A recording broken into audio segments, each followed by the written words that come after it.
Donald Trump walked into July bragging that he had forced Europe to bow, a historic trade victory, his words. But inside Brussels, that same deal is being ripped apart.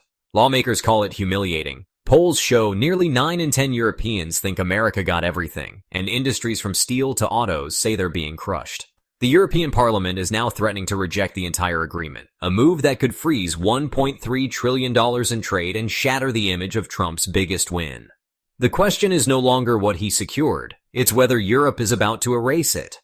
Since April 2025, Trump has repeated one central message: America will strike deals on its own terms. His aides have framed the EU agreement as the jewel in the crown, presenting it as the first real reset of transatlantic trade since the bruising tariff wars of his first term. On paper, it looked decisive, a single 15% tariff replacing the patchwork of rates and threats that had hung over European exporters. A simple headline figure Trump could hold up as fair, tough, and final. Yet in Brussels, lawmakers see a different story, one of asymmetry, imbalance, and humiliation.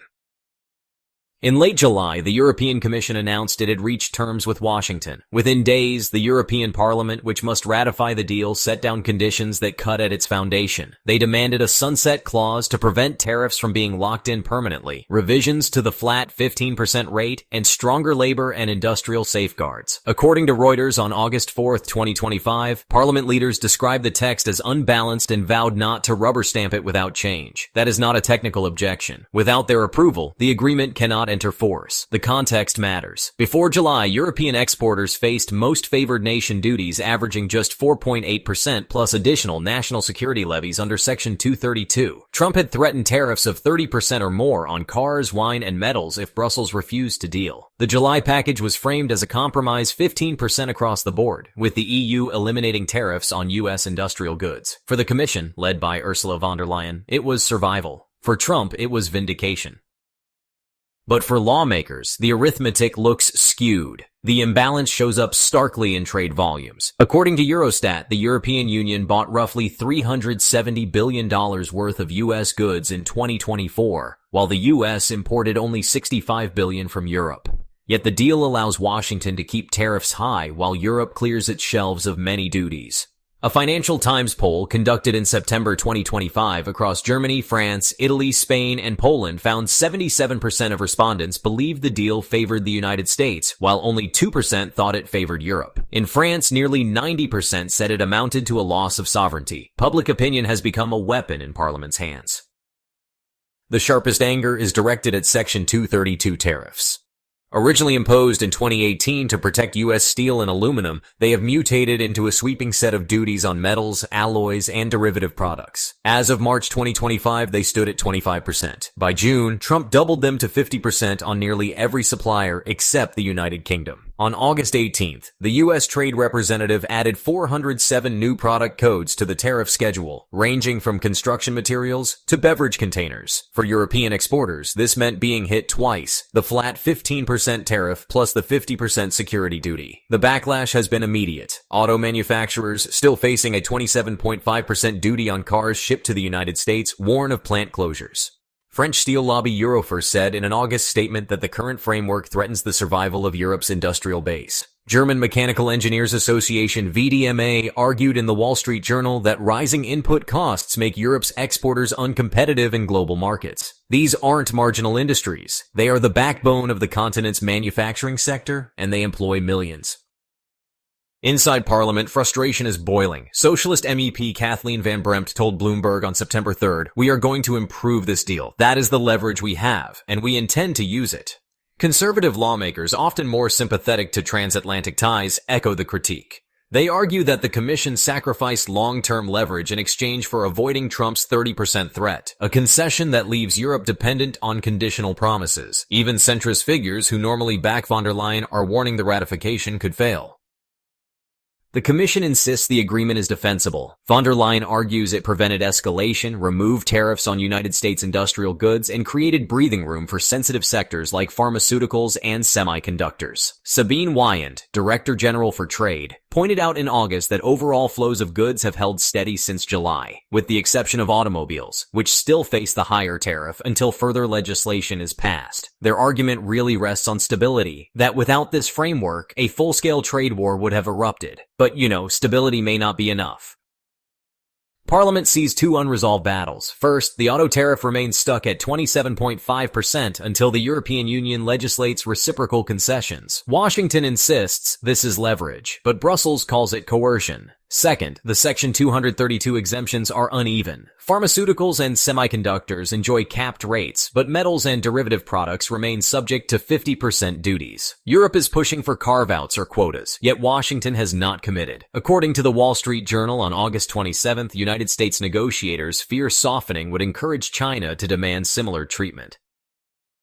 The scale of Europe's commitments magnifies the risk. In May, Brussels pledged to import $750 billion worth of United States liquefied natural gas through 2028, part of its effort to replace Russian supply. A separate memorandum signed in June earmarked $40 billion in United States semiconductor purchases for European AI supercomputing centers, and the European Union has signaled up to $600 billion in investment toward United States energy, aerospace, and defense supply chains. Trump hails these figures as proof America is once again the global magnet for capital. But if Parliament blocks ratification, every dollar of that commitment could be frozen. The political climate makes approval unlikely without revisions. A YouGov poll published in the Financial Times on September 12th found that in France, 88% of voters saw the deal as humiliating. In Germany, 71% did. In Poland, which typically supports U.S. alignment, nearly half said the agreement benefits Washington more than Brussels. That perception turns the deal into electoral poison. Defending it risks career suicide for lawmakers already facing populist pressure at home. Rejecting it risks detonating transatlantic ties. The choice is lose-lose. Meanwhile, Trump frames the agreement as proof of his negotiating strength. At a rally in Ohio on August 25th, he declared, "Europe gave in because they had no choice. America is back in charge." U.S. Trade Representative Katherine Tai called the framework a model for future negotiations in a press briefing. The White House points to increased access for American agriculture, seafood, and energy, along with clearer rules of origin. Yet, not all U.S. stakeholders are satisfied. The American Automotive Policy Council warned in a statement on August 30th that higher steel and aluminum costs could cripple competitiveness. The National Association of Manufacturers voiced concerns in the Wall Street Journal that tariffs on inputs would raise costs for small firms.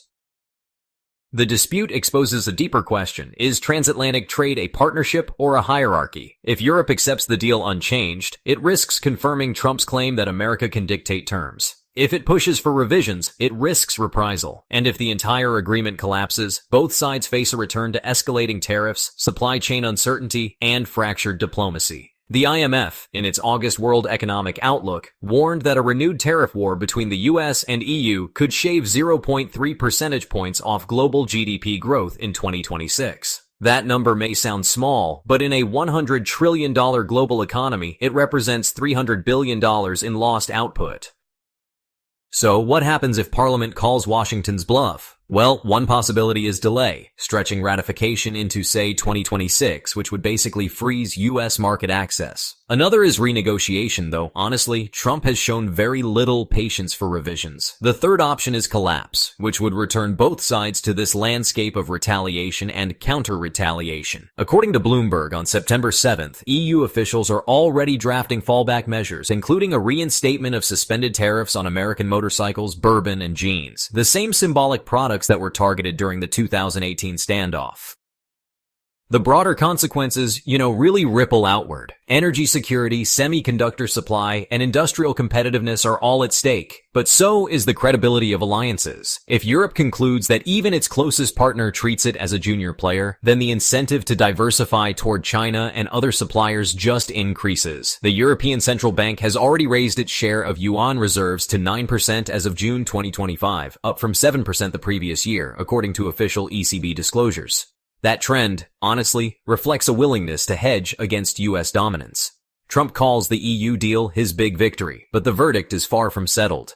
In Brussels, Parliament insists the framework is unfinished. In Washington, the administration insists it is done. Between them lies a gulf of public mistrust, industrial pressure, and strategic risk. The question is not only whether this agreement can survive, but whether the transatlantic relationship itself can still function under Trump's transactional approach. The stakes are not confined to tariffs or customs codes. They touch energy pipelines, semiconductor fabs, shipyards, and the confidence of voters who see their leaders conceding too much or fighting too little. They really cut to the heart of whether democracies can still negotiate as equals, or whether power alone sets the terms. So, the stage is set, billions in trade on the line, parliaments bracing for revolt, and two capitals convinced they cannot blink. Which, honestly, raises the unresolved question. If Europe refuses to ratify Trump's deal, will this be remembered as the moment the transatlantic alliance fractured beyond repair? We're glad you're enjoying this video. Please like and subscribe. And hey, check out another video that is now on your screen.